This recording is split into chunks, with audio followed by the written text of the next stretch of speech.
और उससे हम जानकारियाँ हासिल करके समाज में उसको जागरूक करने का प्रयास करते हैं। मित्रों, इसमें सबसे खूबसूरत बात यह है और समझने लायक बात यह है कि दुनिया में कोई भी नेता चुना हुआ प्रतिनिधि ने कभी भी इतने ऊंचे स्थान पर रहते हुए जनता के साथ इतने सीधे तरीके से संवाद नहीं किया जो आदरणीय 3 अक्टूबर 2014 को उन्होंने इसका प्रारंभ किया था। ये आज जो मन की बात उन्होंने की, ये इसका संस्करण ये 87वीं है, 87th एपिसोड है ये संस्करण। और उसका मतलब आप ये समझिए कि उन्होंने देश की जनता के साथ 87 टाइम्स, और सबसे बड़ी खूबसूरती इस बात में है कि प्रधानमंत्री जी ने कभी भी इस मंच का राजनीतिक उपयोग नहीं किया और एक भी वाक्य राजनीति का नहीं, लेकिन समाज के पहलू पर, समाज के विषयों पर, समाज में चलने वाली द्वंद्व के विषय पर, सामाजिक असमानता के विषय को लेने, हर एक पहलू को उन्होंने आज हमेशा छूने का प्रयास किया। आज उन्होंने आपके सामने बताया कि किस तरीके से भारत का सामर्थ्य जागृत होकर गया है। आज $400 बिलियन का अगर हम एक्सपोर्ट कर रहे हैं तो यह इस बात को बताता है कि भारत का सामर्थ्य क्या है। उसी तरीके से जो हमारे होनहार नागरिक हैं जिन्होंने सामाजिक विषयों पर अपना योगदान किया है, उनसे भी हमको रूबरू कराया। फिर चाहे वो स्वच्छता अभियान में जुड़े हुए लोग हों, फिर चाहे वो पर्यावरण से जुड़े हुए लोग हों, पशु पक्षियों के लिए पानी की व्यवस्था करने वाले लोग जुड़े हों, यानी अकेला व्यक्ति भी कितना परिवर्तन समाज में ला सकता है, इसके सामर्थ्य को भी उन्होंने आज हमारे सामने। हम जानते हैं वो स्वच्छता अभियान, स्पोर्ट्स के साथ साथ हमारे फिट इंडिया कार्यक्रम, बच्चों की दृष्टि से कार्य करने वाले विषयों के बारे में हमको हमेशा जागृति दी है।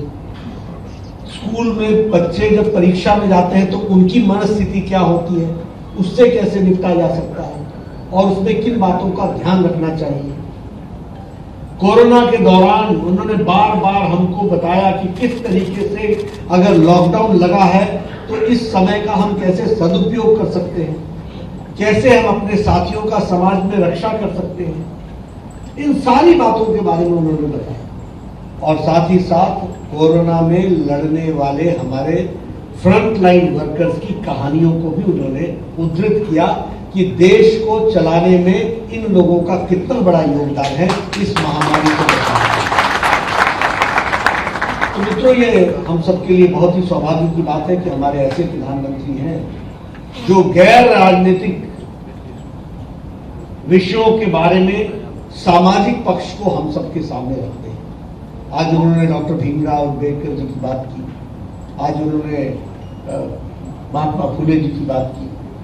ये सब लोगों ने सामाजिक समानता के लिए अपने आप को अपना योगदान किया है। तो मित्रों, हम सब लोगों का ये दायित्व बन जाता है कि अगर 130 करोड़ देश के प्रधानमंत्री हर महीने सीधा संवाद हमारे साथ करते हैं और ये 87th टाइम वो हमारे साथ जुड़े हैं, तो हमारा भी ये धर्म बन जाता है कि हम कम से कम अपने मोहल्ले में, अपने साथियों के साथ, अपने मित्र साथियों के साथ, अपने परिवार में इसके एक तो साथ देखने का प्रयास करें और साथ ही साथ ज़्यादा से ज़्यादा लोगों को ये संदेश पहुंचाने का प्रयास करें। और इसलिए मैं आप सबसे निवेदन करूंगा कि हमारी जिम्मेवारी है कि हम प्रधानमंत्री जी के सामाजिक विषयों के पक्ष को जनता के सामने ले जाएं और भारत एक सामर्थ्यवान देश के रूप में उनके नेतृत्व में जो आगे बढ़ रहा है उसमें हम भी अपना योगदान करें।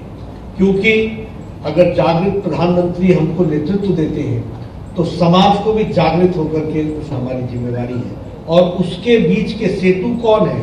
तो उसके बीच का सेतु हम हैं, हम कार्यकर्ता हैं। भारतीय जनता पार्टी का एक एक कार्यकर्ता है। इसलिए भारतीय जनता पार्टी के कार्यकर्ता को इस जिम्मेवारी को समझ करके प्रयासपूर्वक तरीके से हमको इसकी कोशिश करनी चाहिए।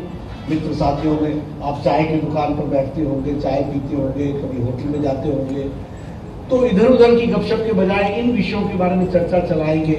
और निश्चित रूप से सामाजिक दृष्टि से भी देखा जाए, नेतृत्व की क्षमता उसमें ही होती है जो अपने मुताबिक चीजों को आगे बढ़ाने में सामर्थ्यवान होता है। तो यह आपकी ताकत है कि आप इन विषयों को नोट कर लें, नोट करके आज चर्चा करें कि आज प्रधानमंत्री जी ने इन विषयों के बारे में बातचीत की, इन विषयों के बारे में बातचीत की। तो इससे आपका भी स्तर बढ़ता है, आपकी भी जानकारियां बढ़ती हैं और आपके बारे में भी लोगों की धारणा बदलती है कि आप सीरियस विषयों पर चर्चा करते हुए समाज को उस दृष्टि से देखने का प्रयास